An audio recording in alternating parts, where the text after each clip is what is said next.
Were pirates gay? Specifically, was Anne Bonny and Mary Read gay? Well, kinda. But let's figure it out. Now, to do that, we kind of have to look at the political and social landscape of the time, who they were before pirates, obviously who they were as pirates, and how they died.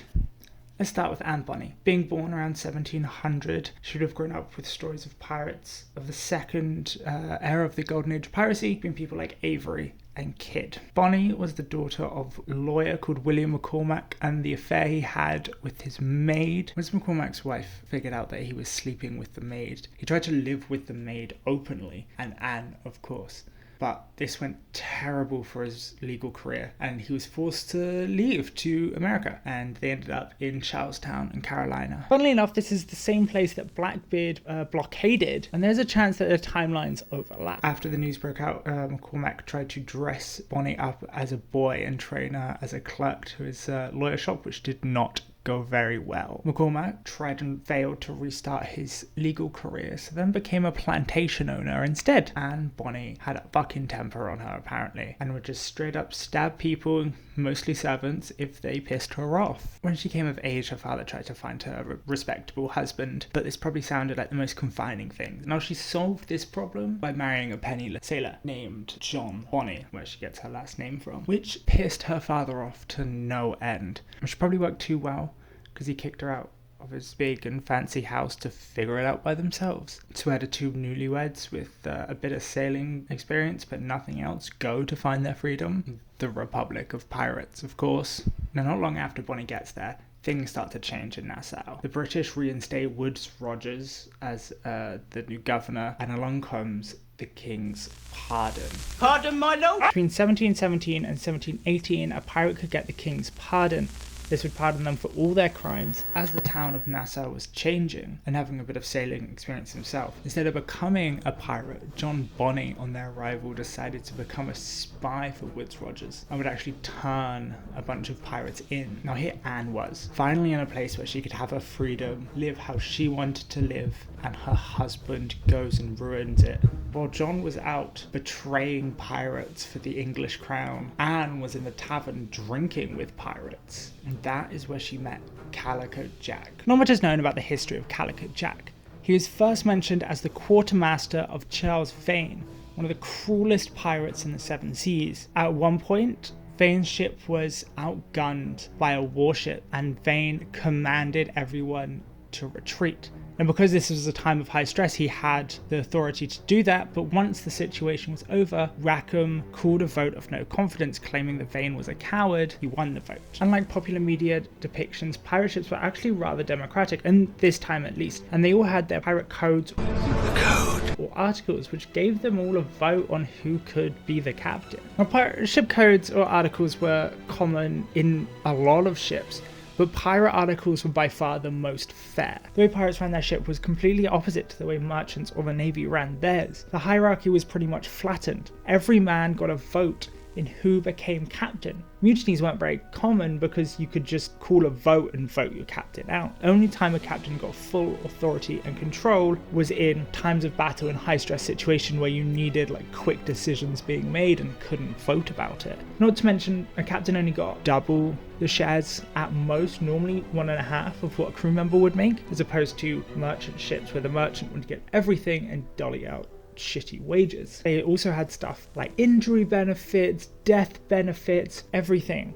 They wanted to be treated well. And they were only going to live a few years most likely, so they might as well live those well. This is also why piracy in a lot of places was quite diverse. Yes, a lot of it was English and Spanish and French officers and sailors. A lot of it was freed slaves and indigenous people, because remember, when pirates come aboard, what they are offering you is normally better than what you have. Out of the entire crew, only 15 supported Vane, meaning that Rackham became the new captain and 15, included Vane, got shipped to shore. After he plundered a bunch of smaller vessels, he headed to Nassau to claim the king's pardon. At one point, Calico Jack and his sloop that he captained got trapped in a harbour by a Spanish warship and the English sloop they had captured. Now, the Spanish warship couldn't attack them straight away because of the tide, but it also had them cornered so they couldn't escape. So what Rackham and his crew did was abandon their ship, sneak around the island, and then capture and steal the English sloop the Spanish had captured and just sailed off with the new boat. Although Calico Jack was late to claim the king's pardon, he claimed that Vane had forced them into piracy. Now, Rogers famously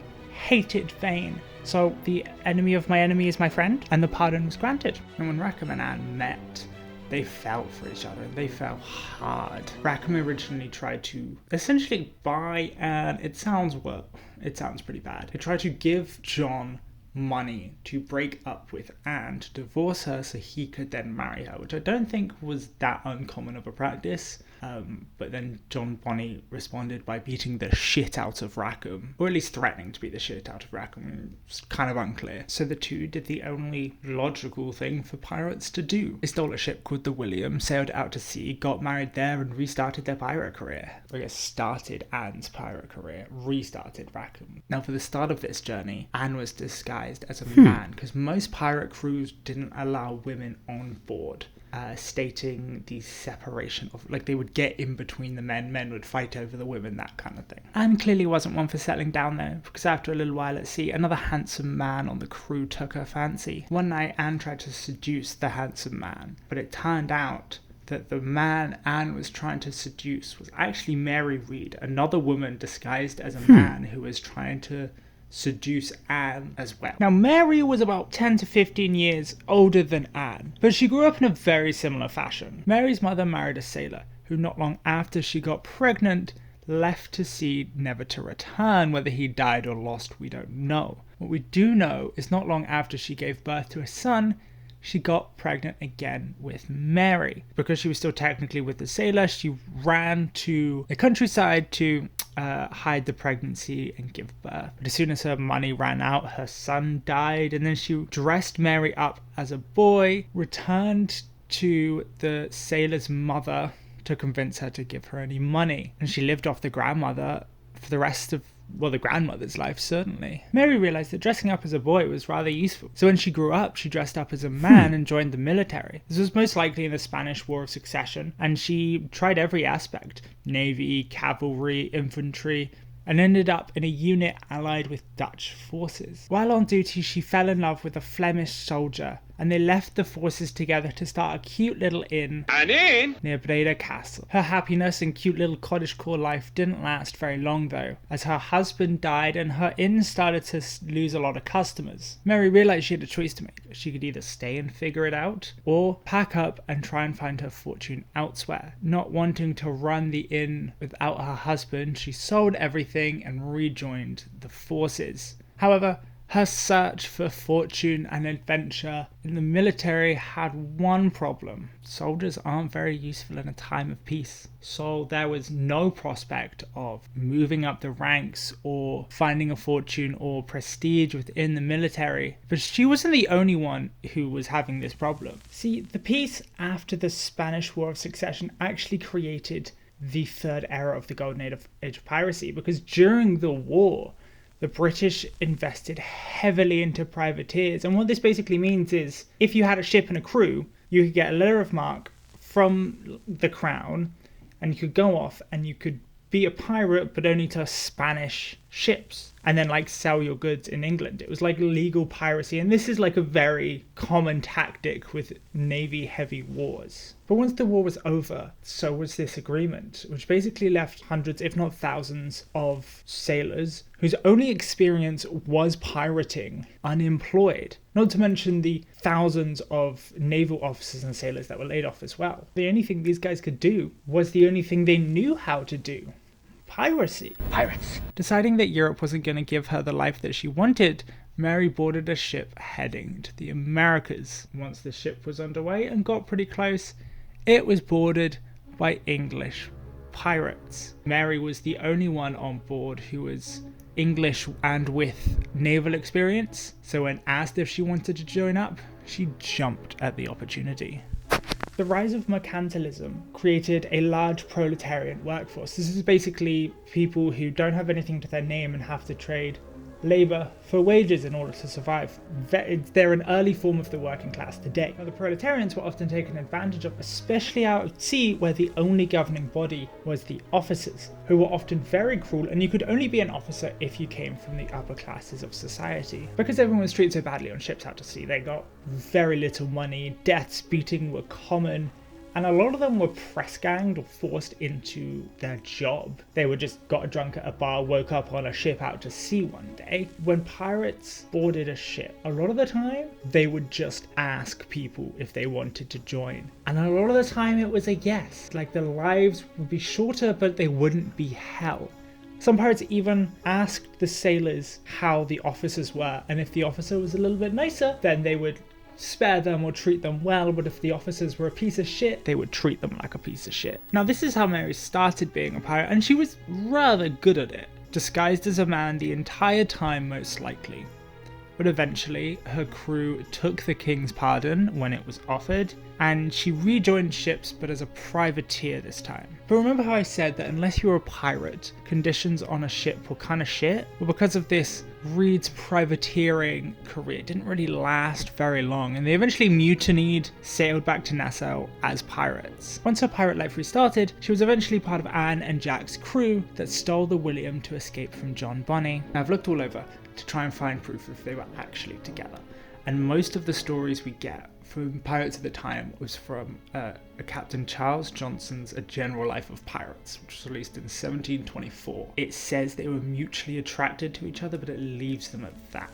One thing we do know about piracy is that there was something called matalotage, which was essentially an agreement between two soldiers to kind of fight for each other. If one died, the other one would not only be entitled to some of their money, but also be responsible for kind of giving the money to any onshore family that they have. Now, these weren't inherently romantic or sexual. A lot of the times they were platonic, but a lot of the times they were romantic and they were sexual as well. Very much depends on the people entering the agreement. We also know that European states were concerned with like how pirate culture was questioning European culture. So there's no reason that that couldn't involve sexuality as well. So there's no proof that they were together. There's also nothing that would necessarily stop them being together. Gender isn't always a thing that would stop relations on a pirate ship. It was not common enough practice for it to be a day-to-day thing, but it was also low-key common practice. So they could have been, they also could have not been. At very least, there was like a bond, you know? It's your two women disguised to be men on an all-male pirate ship. Like, you're gonna be close no matter what. And I'll be honest, they were both known to beat the shit out of any man who would try and fuck with them. But they eventually got too close, and Rackham started to suspect them. Because, you know, Rackham is still married to Anne. But when he confronts Anne about this, she lets them in on the secret that is actually Mary Read. And then, for at least the first part of the pirating career, it is a secret that just the three of them know.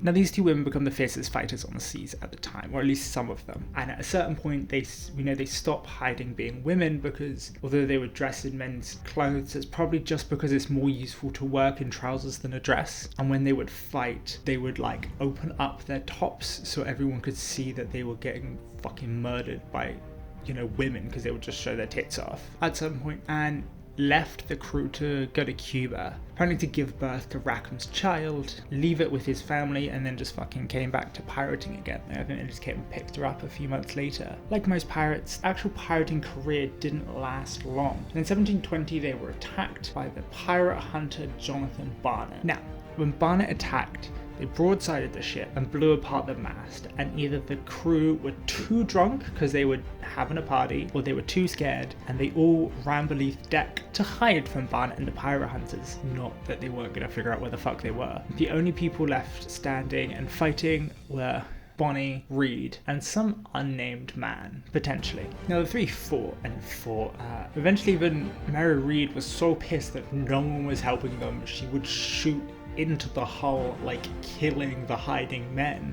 for being useless fucking cowards. And they may have been some of the fiercest pirates, like at that time, but still 3 people against an entire crew, they're hard odds to beat, you know? So eventually they got captured along with the rest of the crew because of fucking course. After the crew was captured, Anne and Mary pleaded their bellies, which basically meant they were pregnant, so they delayed the hanging until they gave birth. The rest of the crew, including Rackham, hanged as soon as their trial was over. On Rackham's way to the gallows, Anne's final words to her husband were, "I'm sorry to see you here, but if you had fought like a man, you wouldn't need to be hanged like a dog." Fucking badass. Mary died of a fever in prison, leaving Anne all alone. Anne wasn't executed, however. Many think because of her father's connections she was released from prison. What happened to her after that, nobody really knows.